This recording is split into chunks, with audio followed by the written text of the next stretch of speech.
എല്ലാവർക്കും പുതിയ വീഡിയോയിലേക്ക് സ്വാഗതം. ഇന്ന് നമ്മൾ ഉണ്ടാക്കാൻ പോകുന്നത് വെറൈറ്റി ആയിട്ടുള്ള ഒരു സേമിയ പായസമാണ്, കാരമൽ സേമിയ പായസം.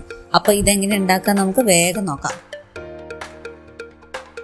ആദ്യമായിട്ട് ഒരു പാൻ അടുപ്പത്ത് വെച്ച് ചൂടായി കഴിയുമ്പോൾ 2 ടേബിൾ സ്പൂൺ നെയ്യ് ഒഴിക്കുക. എന്നിട്ട് ആവശ്യത്തിന് അണ്ടിപ്പരിപ്പ് മുന്തിരി നമുക്ക് വറുത്തെടുക്കാം.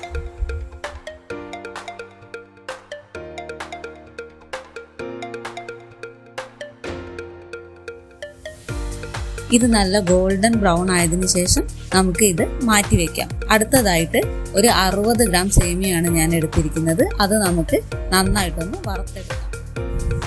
ഞാനിവിടെ വറുക്കാത്ത സേമിയാണ് ഉപയോഗിക്കുന്നത്. അതുകൊണ്ട് ഞാനത് നന്നായിട്ട് ബ്രൗൺ കളർ ആവുന്നത് വരെ വറുത്തെടുക്കുന്നുണ്ട്. നിങ്ങൾ ഇനി വറുത്ത സേമിയാണ് ഉപയോഗിക്കുന്നതെങ്കിൽ അത് ജസ്റ്റ് ഒന്ന് ചൂടാക്കിയാൽ മാത്രം മതിയാകും.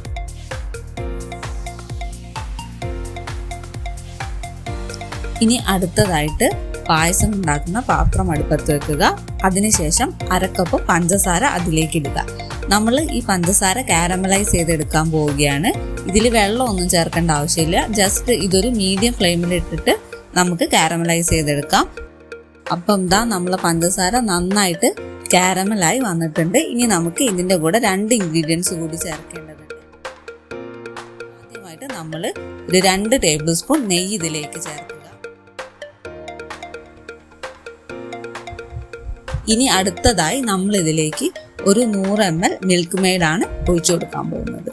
ഈ രണ്ടും കൂടി ചേർത്ത് നന്നായിട്ട് മിക്സ് ചെയ്ത് കുറച്ചു നേരം ചൂടാക്കുക.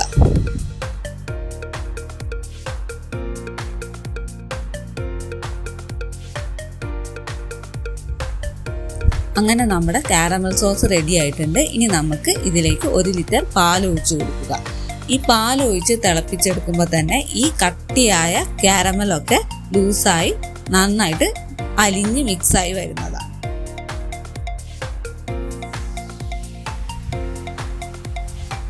ഈ മിക്സ് ജസ്റ്റ് ഒന്ന് തിളച്ചതിന് ശേഷം നമുക്ക് വറുത്ത് വെച്ച സേമിയ ആഡ് ചെയ്യാം. ഇനി അടുത്തതായിട്ട് നമുക്ക് ഈ സേമിയ നന്നായി വേവിച്ചെടുക്കണം. അപ്പോൾ നമുക്കിതൊന്ന് അടച്ചു വെച്ച് വേവിച്ചെടുക്കാം.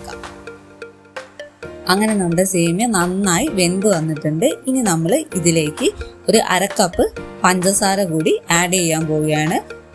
നിങ്ങളുടെ മധുരത്തിനനുസരിച്ചുള്ള പഞ്ചസാര നിങ്ങൾക്ക് ആഡ് ചെയ്യാം. ഇപ്പം ഈ പായസം കുറച്ച് തിക്കായിട്ടാണ് ഇരിക്കുന്നത്. ഇനി ഇത് തണുത്ത് കഴിയുമ്പോൾ ഒന്നും കൂടി തിക്കാവും. അപ്പോൾ എനിക്ക് പായസം ഒരു ലൂസ് കൺസിസ്റ്റൻസിയിലാണ് ഇഷ്ടം. അതുകൊണ്ട് ഞാൻ 1 കപ്പ് ചൂടുവെള്ളം കൂടി ഒഴിച്ചു കൊടുക്കുകയാണ്. ഈ ചൂടുവെള്ളം ഒഴിച്ചതിന് ശേഷം നമുക്കിതൊന്ന് അടച്ചു വെച്ച് നന്നായി ഒന്നും കൂടെ തിളപ്പിച്ചെടുക്കാം. അങ്ങനെ നമ്മുടെ പായസം നന്നായി തിളച്ചു വന്നിട്ടുണ്ട്. ഇനി നമ്മൾ ഇതിലേക്ക് ആവശ്യത്തിനുള്ള ഏലക്ക പൊടിച്ചത് ചേർത്ത് കൊടുക്കാം. പിന്നെ ഇത് കൂടാതെ ഒരു 1/4 ടീസ്പൂൺ വാനില എസൻസ് കൂടി നമ്മൾ ചേർത്ത് കൊടുക്കണം. പിന്നെ നമ്മൾ വറുത്ത് വെച്ച അണ്ടിപ്പരിപ്പ് മുന്തിരിയും കൂടി ഇതിലേക്ക് ചേർത്ത് കൊടുക്കണം. അതിനുശേഷം നമുക്ക് തീ ഓഫ് ചെയ്യാവുന്നതാണ്. അങ്ങനെ നമ്മുടെ സൂപ്പർ ടേസ്റ്റി ആയിട്ടുള്ള കാരമൽ സേമിയ പായസം റെഡി ആയിട്ടുണ്ട്. നിങ്ങളെല്ലാവരും ഇതൊരു പ്രാവശ്യമെങ്കിലും ട്രൈ ചെയ്ത് നോക്കണം. ഭയങ്കര ടേസ്റ്റാണിത്. ഒരു പ്രത്യേക തരം ടേസ്റ്റാണ്. സാധാരണ നമ്മൾ സേമിയ പായസം ഉണ്ടാക്കുന്നതിനെക്കാട്ടും ഒരു വെറൈറ്റി ടേസ്റ്റാണ് ഈ പായസത്തിനുള്ളത്.